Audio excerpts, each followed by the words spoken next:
ரீசெண்டா வந்து இந்தியாவில் இருக்கிற டெலிகாம் கம்பெனிஸ்ல டாப் மேஜர் பிரைவேட் பிளேயர்ஸ் 3 பேருமே வந்து பிரைஸ் ஹைக் பண்ணிருக்காங்க. அண்ட் இதுக்கு வெளியில 4வது ஒரு கம்பெனி வந்து இன்னும் 4G கொடுக்கறதே தள்ளிட்டு இருக்கு. அதை பத்தின தான் இந்த video. And this video is going to be in 3 parts. First வந்து the rise of Jio, second the fall of BSNL, finally வந்து இந்த பிரைஸ் ஹைக்கு பின்னாடி இருக்க டாக்டிக்ஸ். வீடியோக்குள்ள போறதுக்கு முன்னாடி இந்தியாவில் வந்து டெலிகாம் கம்பெனிஸோட மார்க்கெட் ஷேர் பார்த்தோம்னா இதை நம்மளால இன்னும் கிளியரா அண்டர்ஸ்டாண்ட் பண்ணிக்க முடியும். அதனால மார்க்கெட் ஷேர் மட்டும் பார்த்துட்டு வீடியோக்குள்ள போயிடலாம். மார்க்கெட் ஷேர் பார்த்தோம்னா அதாவது நம்பர் ஆஃப் யூசர்ஸ் எந்தெந்த நெட்வொர்க் எவ்வளவு வச்சிருக்காங்கன்றது.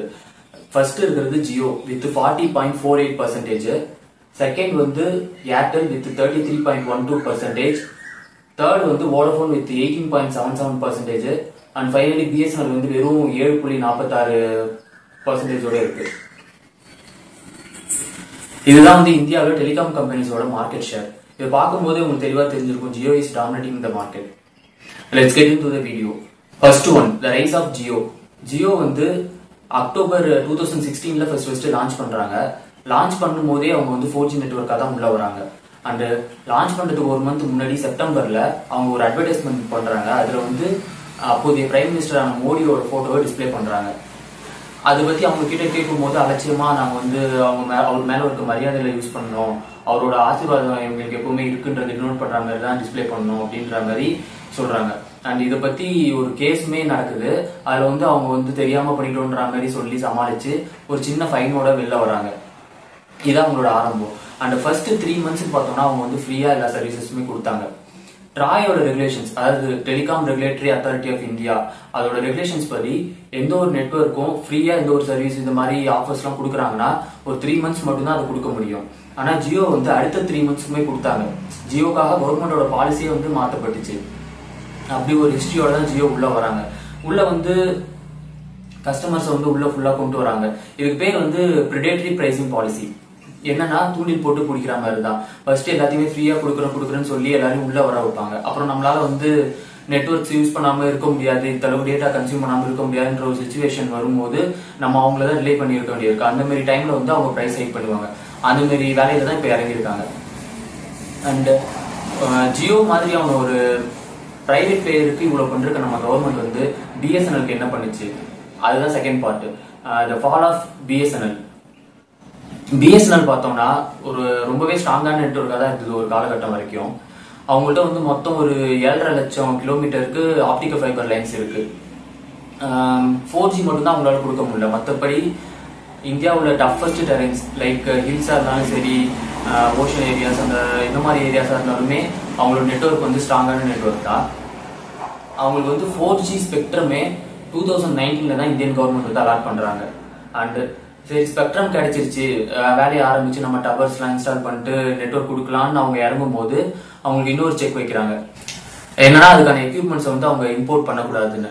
இதுவே பார்த்தோம்னா பிரைவேட் பிளேயர்ஸ் எல்லாம் இம்போர்ட் பண்ணி தான் இன்ஸ்டால் பண்ணியிருக்காங்க, யூஸ் பண்ணிட்டு இருக்காங்க. அது இன்க்ளூடிங் சைனால இருந்து தான் இம்போர்ட் பண்ணியிருக்காங்க. அது மாதிரி இருக்கும்போது BSNLக்கு வந்து இப்படி ஒரு செக் வைக்கிறாங்க. இதனாலதான் BSNLால இன்னுமே 4G நெட்வொர்க்கை கொண்டு வர முடியல. அண்ட் ஃபைனலா வந்து TCS, டாடா கன்சல்டன்சி சர்வீசஸ் வந்து நாங்க இதுக்கான ஸ்டெப்ஸ் எடுத்து பண்ணி தரோம்னு சொல்லிட்டு உள்ள வராங்க 2021ல.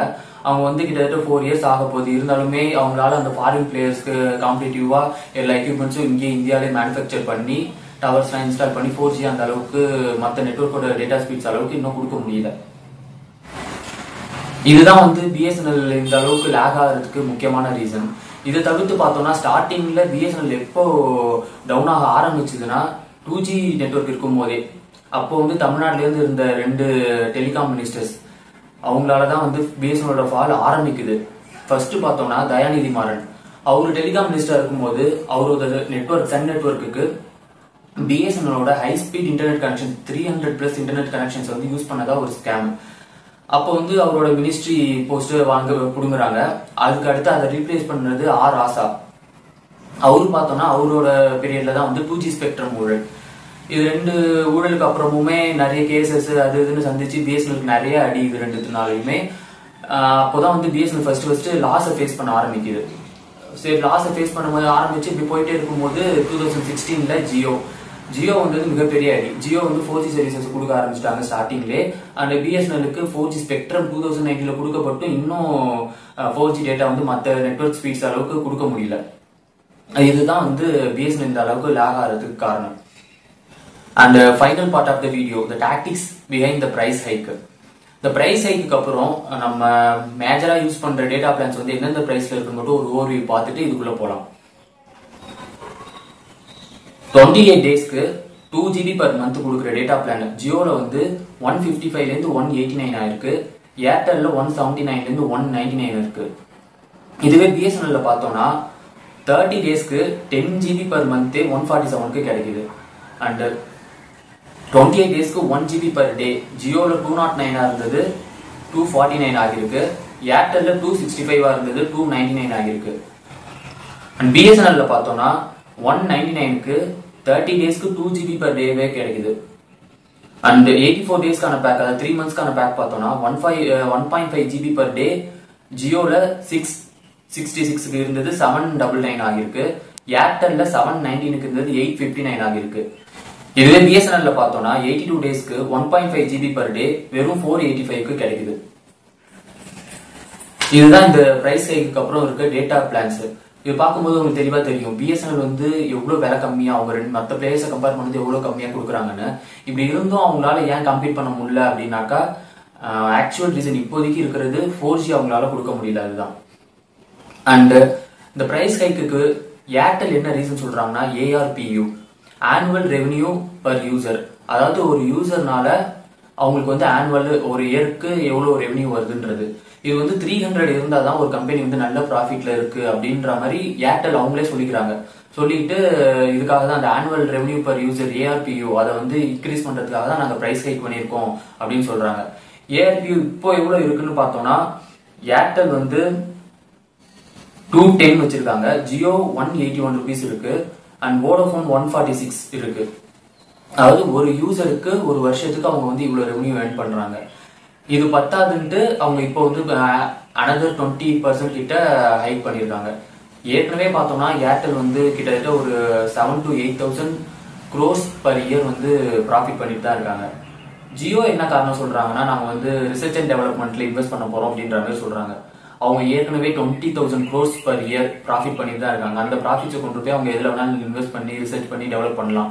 ஆனா அவங்க வந்து பிரைஸ் ஹைக் பண்ணிருக்காங்க. இது வந்து ஒரு அவங்க சமாளிக்கிறதா சொல்ற ஒரு காரணம் தான். ஆக்சுவல் ரீசன் அவங்களோட ப்ராஃபிட் இன்னும் அதிகமாக்கணும், அவங்களால சம்பாதிக்க முடியும், அதனால சம்பாதிக்கிறாங்க. இப்போ பிஎஸ்என்எல் வந்து இவங்களுக்கு காம்படிட்டிவா இதே அளவு டேட்டா ஸ்பீட் கொடுத்துட்டு இருந்தாங்கன்னா இவங்களால இந்த பிரைஸ் ஹைக் பண்ண முடியாது. ஏன்னு பார்த்தோம்னா பிஎஸ்என்எல் கம்மியா கொடுத்து இவங்க எல்லாரும் அதிகமா கொடுத்தாங்கன்னா எல்லாருமே வந்து பிஎஸ்என்எல் மாறதுக்கான சான்சஸ் இருக்கு. பிஎஸ்என்எல் வந்து இவங்க பிளான் பண்ணி ஃபாலோ ஆக வச்சதுக்கு அப்புறம் இப்போ இவங்களுக்கு காம்படிஷன் இல்லை, இந்த 3 கம்பெனிஸ் தான் இருக்காங்கன்னுக்குள்ள இவங்களுக்குள்ள ஒரு குரூப், இதை வந்து கார்டல்னு சொல்லுவாங்க, இவங்களுக்குள்ள ஒரு குரூப்பா ஃபார்ம் பண்ணி வச்சுட்டு இவங்க எல்லாருமே ஏற்றும் போது நமக்கு வந்து இவங்களுக்குள்ள சேஞ்ச் ஆகிறதுக்கான வே இருக்க போறது, நம்ம இவங்களுக்குள்ள போய் சேஞ்ச் ஆக போறது இல்லை, இந்த 3 நெட்வொர்க்குள்ள நம்ம சேஞ்ச் ஆக மாட்டோம் அப்படிதான் இருப்போம்ன்றதை பேஸ் பண்ணி அவங்க ஒரு கார்டல் மாதிரி ஃபார்ம் பண்ணி 3 பேருமே வந்து இப்போ பிரைஸ் ஹைக் பண்ணியிருக்காங்க. அண்ட் இப்போ ஓவராலா அந்த பிரைஸ் ஹைக் பத்தி பிஎஸ்என்எல் விழுந்ததுக்கான காரணம் அண்ட் ஜியோ எப்படி வளர்ந்துருக்குன்றது ஓவரால் நான் கவர் பண்ணியிருக்கேன் நம்புறேன்.